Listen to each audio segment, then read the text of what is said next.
Hey friends, sorry for the interruption, but we're here to tell you all about our favorite meat delivery service, ButcherBox. That's right, George. ButcherBox delivers customizable boxes of high-quality meat and seafood that you can trust right to your door. It's the ultimate convenience. Weeknight dinner? Sorted. Dinner party for a big group? Done. Game day ribs? You betcha. All at a price you just ain't gonna see at your grocery store. This meat isn't just antibiotic and hormone-free. It also has free shipping. Always. So what do you have to lose? Sign up at butcherbox.com/reslayer and get our special deal. New users that sign up for ButcherBox will receive 2 pounds of grass-fed ground beef in every box for the lifetime of their subscription. Plus $20 off your first box when you use code RESLAYER at checkout. Bada boom, sold. Huh? Just sold my car on Carvana. Dropping it off and getting paid today. Already? What, you still haven't sold yours? You told me about it months ago. Is the offer good? Oh, the offer's great. Don't have another car yet? I could trade it in for this car I love. Come on, what are we waiting for? You're right. Let's go. Whether you're looking to sell your car right now or just whenever feels right, go to Carvana.com and sell your car the convenient way. Terms and conditions apply. Welcome to the Reslayer's Take. I'm George Primavera. And I'm Nick Williams. In this podcast, George and I lead a group of players through an exciting improvised adventure in Exandria, the magical world of Critical Role. We're playing Dungeons & Dragons 5th edition, but you won't need to know the rules to follow along. All you need to know is that nothing the players do is scripted or planned, and their fates are determined by their own cleverness and the random chance of rolling a 20-sided die. You can listen to new episodes of The Reslayer's Take every Monday, anywhere you stream podcasts. Or if you want to listen to the podcast 2 weeks early and uninterrupted by ads, join Beacon at beacon.tv. Last but certainly not least, if you're enjoying the story, please consider leaving a rating and review. Your feedback might inspire someone new to join this adventure. Now, without further ado, welcome to The Reslayer's Take. The Reslayer's Take, accompanied by their new friend, Professor Alexander Parade, having just encountered a swarm of these so-called Twigmen, gather their belongings and move to the entrance of the small mountain peak home. Poogs, already down the 400-stair staircase, waves at you from below as the door opens. It is the very early hours of dawn, a bit of gray beginning to seep into the black sky above. Timpani looks down at Professor Parade. So, Professor, where do these Twig guys usually hang out? The professor closes the door and locks it with his key. Oh, now that's a good question, actually. And I know where they are, but I don't like to go there. It's a scary place. Dark. Darker than the darkest night. Darker than your darkest nightmares. Oh, that reminds me. The professor opens the door, goes in, grabs 2 other bags of the black stone powder with his mechanical arms, heads back outside and locks the door again. Now, big fella, you carry these for me, would you? Froggy, what's your name again? Oh, yeah, you can call me Frog. Frog, there's a lever there on the side. Give that a pull, would you? That switches off all the traps on the stairs now. Oh, wow. You're really so clever, Professor. There's one at the bottom as well. Remembering each step that Frog hit on her way down, she quickly grabs the lever and pulls it. That's it. The safe now. On your way. Timpani grabs the 2 big bags of black powder and slings them over his back. Yep, okay, right down the stairs. Everybody make an acrobatics check. 5. 23. 17. 10. 5.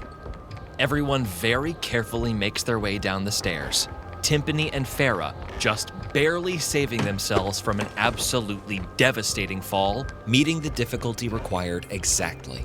Timpani puts a big boot through one of the steps. Oh! Sorry, Professor. Oh, we'll need to fix that before we go anywhere. Now, hold on.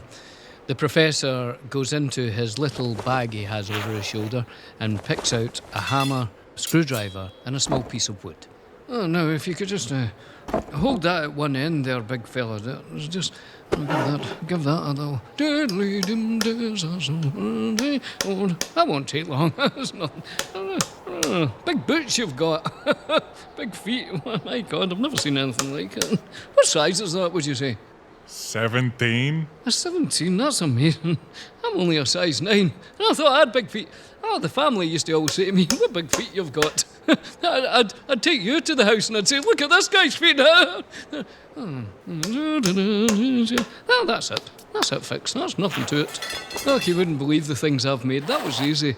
You can break it, I can fix it. That's what I used to say to Douglas. He doesn't say anything anymore. But soon he will. He'll be talking. That'd be amazing, Frog, because he couldn't talk. He was a dog. No, I know what you're saying. Because sometimes you do, don't you? You talk to your dog, and I used to talk to Douglas, and it was like he talked back, because he'd look at me and I'd say, how are you, Douglas? And he'd say, oh, I'm all right. Sort of a thing like that. And I'd say, would you like to dig a hole? And he'd say, oh, just now I'm quite tired. Because of the stairs, you see. So he would talk to you? Now let's get on our way. We've got places to go. Hey guys, did he pull a lever that deactivated all the traps? Yeah, there's one at the top and one at the bottom. And we didn't think to maybe hit that before I went down all 400 steps and fell down a 50-foot slide? The professor shows them the other lever at the bottom of the steps. It is rather large and has a sign, safety lever for the steps. Well, I wish I read Dwarvish. I got this bag. I think it's still about halfway full. Where are we going, Professor? Right, first of all, I'd like to show you the latest hole I've been digging using the black powder, because I think you'll all find it quite interesting, and you especially, Frog. The things I've found in there and the facts that you can get from these things is absolutely amazing. Using nothing but black powder and a very small brush, I have found so much about Eorian society, so I'd like to show you that, and then afterwards we'll go where the stickmen live, where it's dark as night, darker than your darkest nightmares. There's a lot of nightmares. The professor picks up his little bag and heads off to the big hole in the mountain. The professor leads the Reslayer's take down several switchbacks that descend even further down into the mountain valley on the southern side of the Utaspire mountain range. As you descend, a smoky, slightly pungent smell begins to waft through the air, and before you know it, you see a massive clearing that at first glance looks like soil bordered by many trees. But as you get closer, you see that the ground is cavernously cratered out. Many explosions have rid the ground of all plant life and have carved a massive concave swath of the mountain away. Oh, geez. Are all the plants always so affected by the black powder? Well, I can understand what you're saying there, Timpani, and it's a worry for us all, of course, because we enjoy the trees and the flowers and all of that, but all of this has to be found out. I mean, the historians have to know what's going on. I'll show you how it works. Now, get me a handful of that black powder there, would you, Timpani, and place it there, next to that big hole. Timpani takes a big scoop of black powder and puts it down in a little mound in the center of the crater. I would call that a cup and a half. Now, what we do here, the professor summons a small fireball into his right hand. Should we all back up? That's a good idea. Everybody get back now. Now, watch this. The professor throws the fireball with the black powder. There is a mighty explosion, leaving a crater. Wow, that was really loud! As the dust settles, there is a little twinkling at the site of the explosion. Something has been uncovered. Farah slowly steps towards it. There is a crude but still slightly shining diamond. Farah picks it up and examines it. Roll an investigation check. 18. While unpolished, if it were treated by a jeweler or a similar professional, this could be worth quite a lot of money. Farah notices everyone looking at her. Can I take this? I'd have to say no. That was my black powder, and it was my flame. so if you wouldn't mind giving it over here, I can use it for biscuits. Farah reluctantly hands the diamond to the professor. The professor takes a diamond and puts it in his little bag. It's an amazing thing, all these diamonds and whatnot. I'll go to the towns and we'll swap that for biscuits, or for tea, or other things that I might need. Flour, cheese, meats, pieces of wood, and other things. And I can swap them, you see, for these diamonds. But better than that, much better. There's Aeorian artifacts, and that's what we're looking for. Everyone get in the hole and see if you can find anything for me. Everyone roll an investigation check or a perception check. 19. 12. 23. 19. 7. While there are no Aeorian technology pieces anywhere within this crater, the professor finds another small gathering of diamonds underneath where the first one was harvested by Farah. Farah, well done. You found us more diamonds. That's 4, 5, 6, 7, 8, 9 diamonds. Well, that's a lovely thing. All in my bag. Do. I'd give you one of these because they're worth much money, but they're all in my bag. Distracted, Hira angrily strides back and forth in the crater before turning on her heel.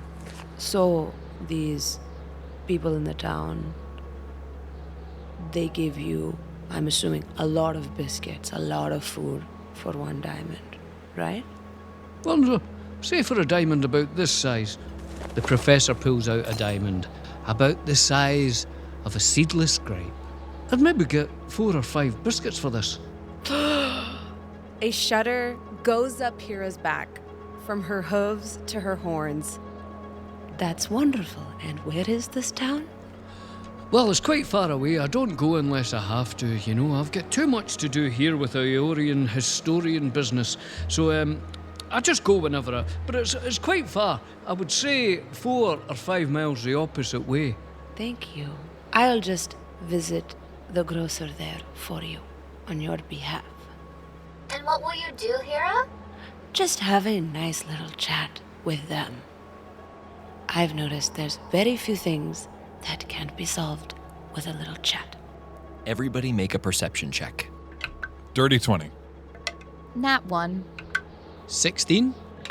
9. 14. Everybody looks around. It is unnaturally quiet after the explosion has settled. There is suddenly a rustling of branches. A little twig man jumps out of a tree and lands on Frog's back, trying to bash her as hard as it can, unable to penetrate her hard exterior.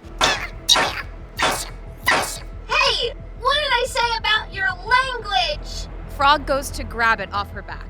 Roll an athletics check. 12. The little stick creature easily avoids you, leaps off of your body, and scrab-doodles back into the woods. With the creature gone, Frog inspects herself to make sure it didn't take anything from her. Roll an investigation check. 8. You look through your belongings, it taking you quite a bit of time to find out if anything is missing, but there is one thing that you cannot seem to locate: your screwdriver. Oh no, my screwdriver! The professor steps forward. Well, I suppose we better follow it then. It's been a few years since I went down there, but I know where they all live.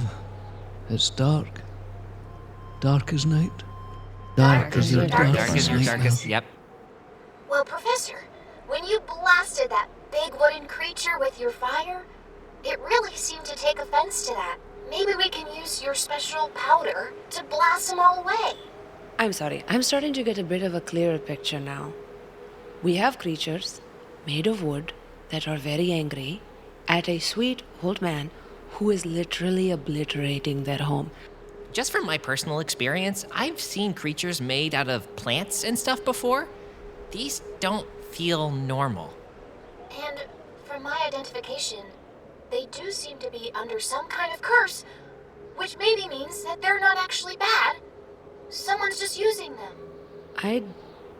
I cannot pretend to know they're creepy. I'm just saying, maybe we don't go in blasting. Maybe we use some stealth. and we just have a talk with them. I'm glad that you are as upset about the obvious deforestation as I was. No offense, Professor. I don't know. The outdoors is a little overrated, but I do like animals. Okay, Professor. We'll follow you if you know where this is.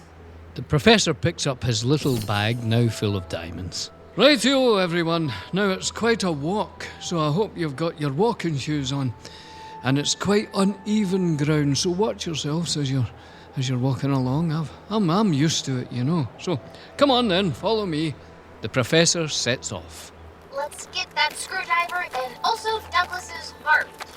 As they're walking, Hira quietly sidles up to Frog and says, "You know Scanlan Shorthall, the famous bard?" Yeah. I knew this cute little old lady that lived near our home. And after her husband passed, sometimes she would, just kind of come up with little stories about how Scanlan, the real Scanlan, had actually died in a boat sinking, and the one that was singing songs around the country was actually a plant from Vecna, and that there were messages hidden in his music, and that he was not real.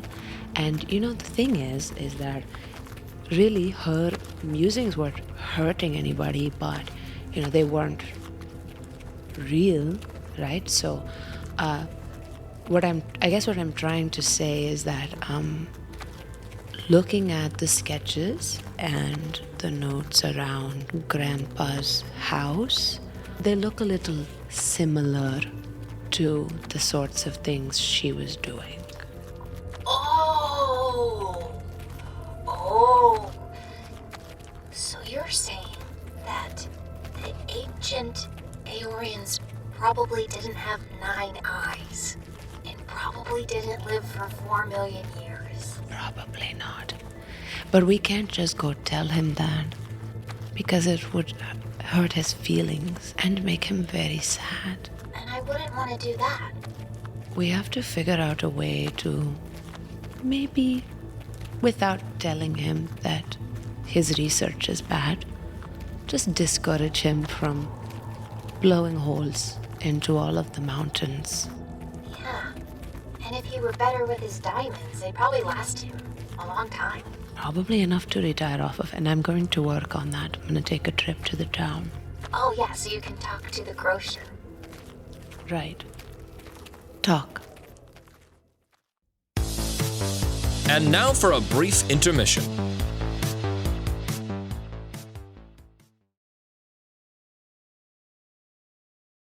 The holidays are coming up, which means it's the time of family traditions. My family always goes to the same pine tree orchard in Connecticut to cut down a tree for Christmas. The best part of the whole thing is watching the videos of all of us trying to drag that thing all the way back to the car. You ever been trampled by a pine tree?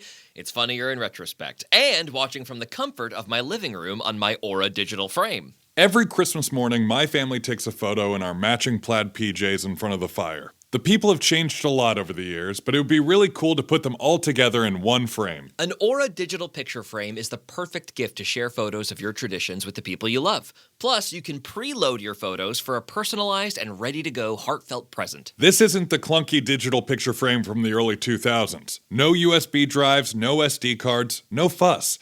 Relive and cherish all your favorite holiday memories, every single one, thanks to Aura's unlimited storage. It's no wonder Wirecutter, The Strategist, and Wired have named it the best digital picture frame. Save on the perfect gift by visiting auraframes.com to get $35 off Aura's best-selling Carver matte frames by using promo code SLAYER at checkout. That's auraframes.com, promo code SLAYER. This deal is exclusive to listeners, so get yours now in time for the holidays. Terms and conditions apply.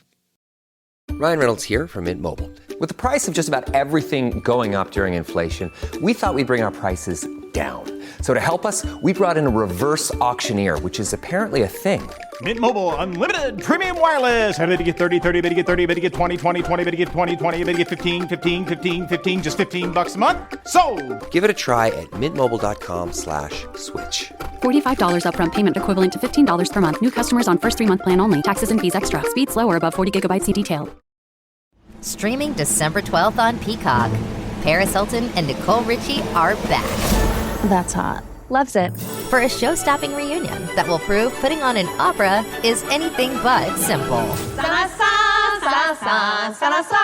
We're really good at this. One thing's for sure, they won't be upstaged. Good to have you back. Come on, we've got a show to do. Paris and Nicole, The Encore, a 3-part reunion special, streaming December 12th, only on Peacock.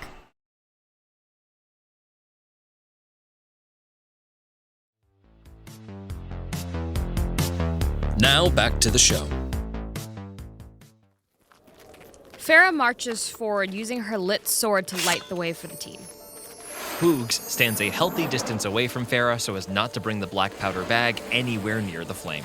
The professor walks on in front of the crowd, singing his walking song. That's us away now, walking fast. Where are we going? Who'll be last? First I go left, then it's right. Watch it, you don't step on a. Here we go. Here we go. This renders any stealth checks to be made a failure. As the group continues through the valley, the evergreen trees once in a while shake with activity. Perhaps from a small animal or bird, but perhaps from these small, scrabbly Twigmen watching on.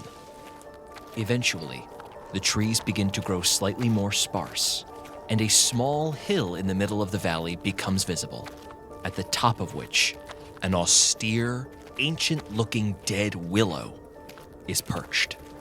Many holes at the bottom and the base amongst the roots. Everybody roll a perception check. 22. 17. 6. 16. Dirty 20. Farah, you see a couple of little Twigmen disappear into the hole underneath the massive tree. This is certainly their nest. As the Twigmen skitter away, Farah tries to discern whether or not she's heard their language before. Roll a history check. 23. You barely recognize a language you have heard only once before, spoken by an academic, albeit in a much lower tone. A primordial language. You're not sure what would cause these creatures to speak such a language, but thinking on it, it perhaps was imparted to them by whatever created them. Frog takes a closer look at this large willow tree to see if it's the source of these creatures' power. Roll an Arcana check. 8.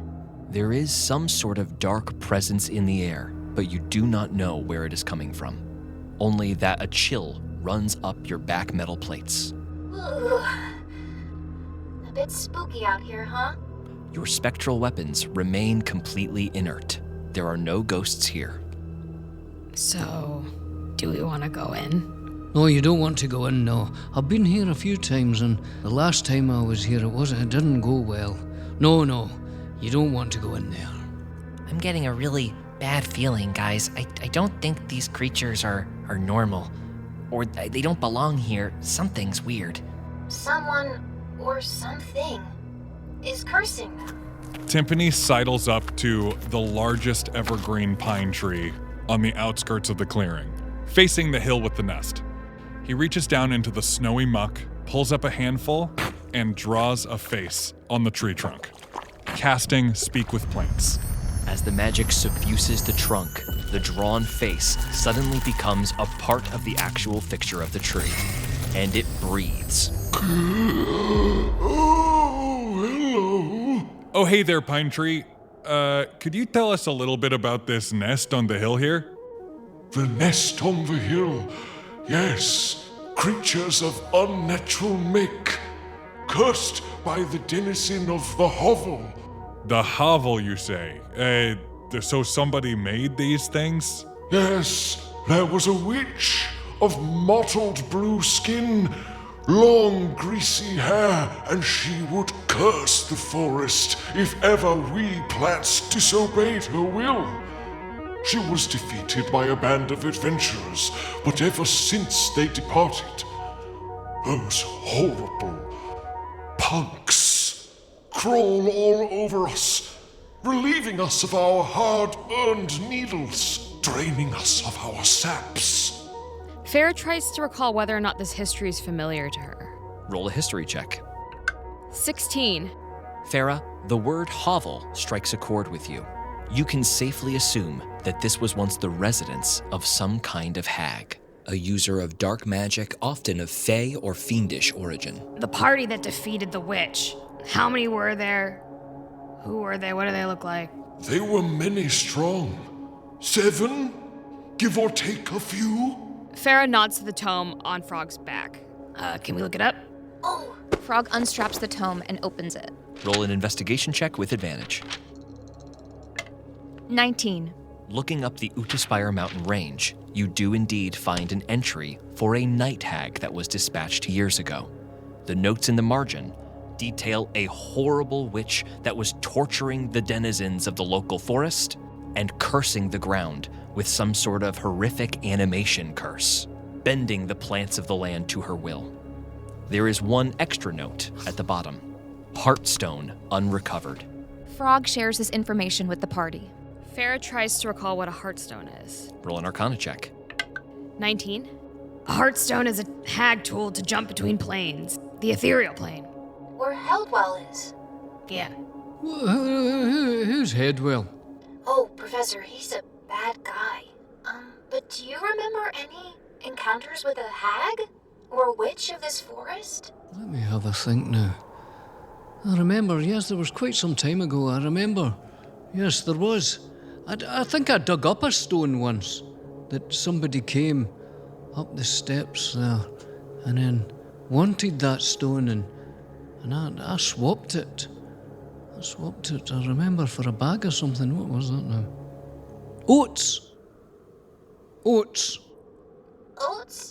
Oats, a bag of oats. And I gave her this stone, this whoever it was, and then off she went. Was that her? Was she blue? She was sort of blue. I remember that because it's my favourite colour. I always like to wear a jumper in blue if I ever get the chance. And she was blue, I remember. I said to her, "You're a lovely colour." And she said, "Shut your face," or words to that kind of thing. And she says, "I've got a bag of oats here. Give me that stone." I said, "What do you want it for?" And she's something about an ethereal plane, I think she said.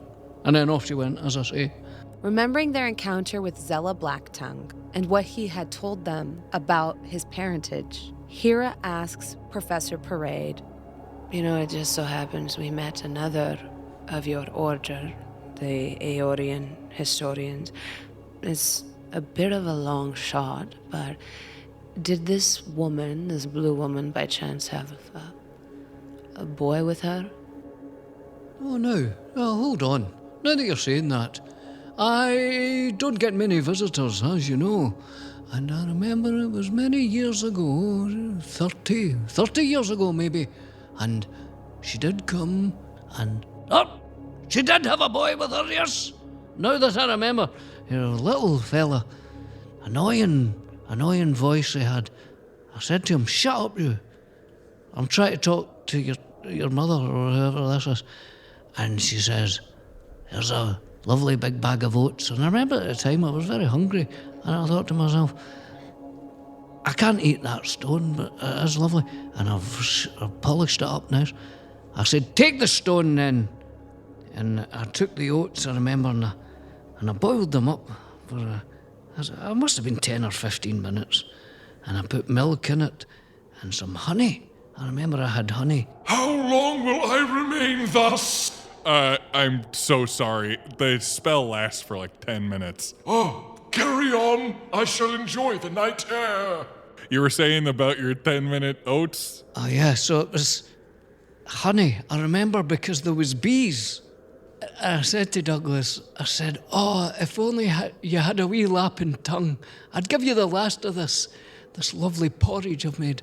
But, of course, he didn't have a tongue as such. It was metal. So I just ate it all down myself, and I cleaned up the knife and the fork that I'd used and the plate, and I put it away, and I had a lovely sleep. Hark, strange people.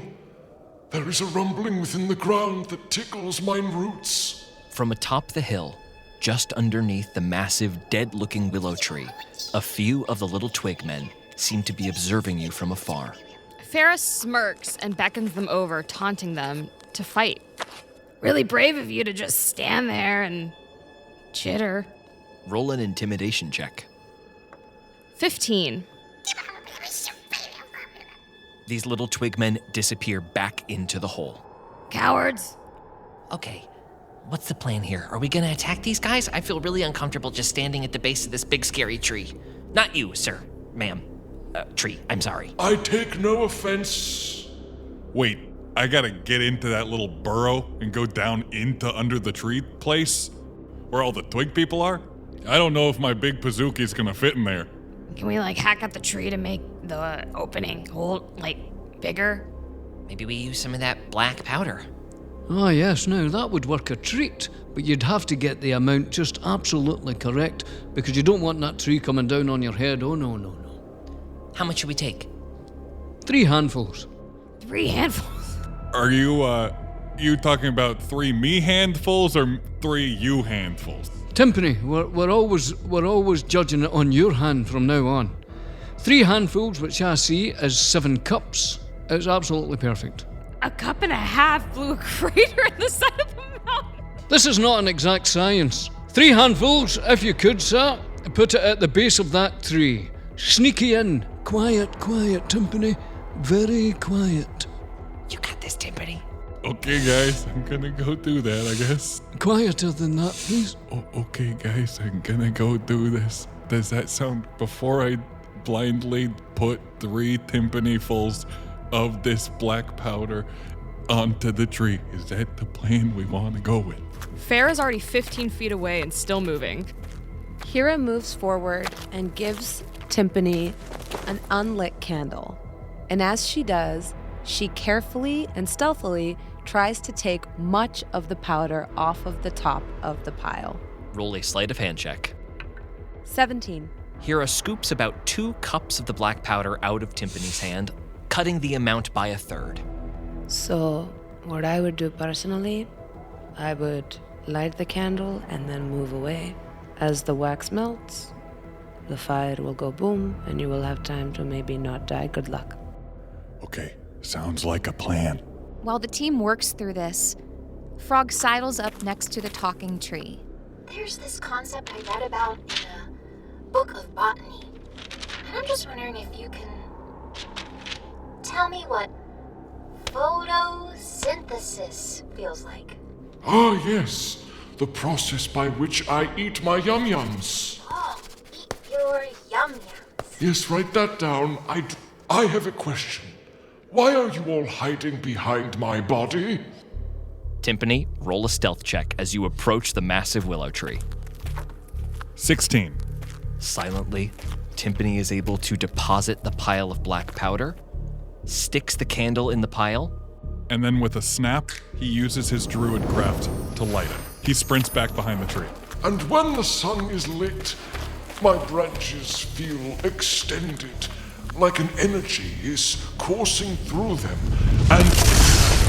There is a massive explosion, wood splintering across the clearing, a plume of fire, mushroom clouding amidst the valley. That might have been a little bit too much after all, isn't it? Let's look at that.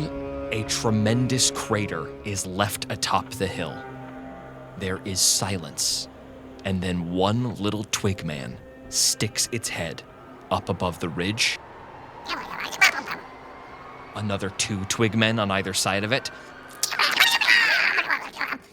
And then scores of Twigmen begin to pour over the ridge, streaming towards the Reslayer's take as one massive wooden arm comes up over the ridgeline, and a tremendous 2-faced Twigman reveals itself. This massive Twigman, with 2 heads split at about where the neck would be, and 2 faces on each protruding head, begins to lift itself out of the newly formed crater as small, foot-tall Twigmen pour out of the hole angrily.